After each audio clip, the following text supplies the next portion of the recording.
mga par, mga kamaestro, ito na yung shampoo bindo ko, yung DIY shampoo bindo ko. So ulitin, ito yung window nya, ito yung coin slot, at saka yung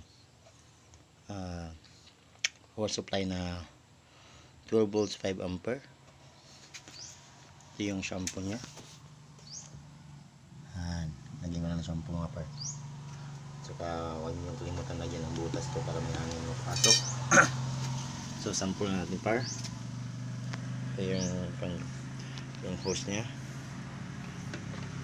yung 5 piso. Ayan mga par. So yan, karami mga par.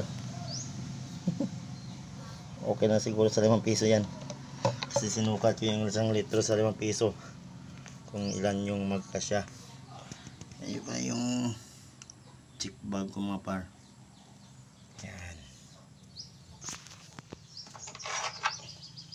So yung mix pala ng shampoo ko par, mga okay pa naman.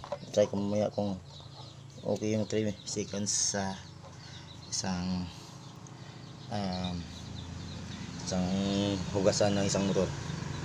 Ayan mga par, lagyan ko ng LDW dito para malaman na hindi brand out or gumagana yung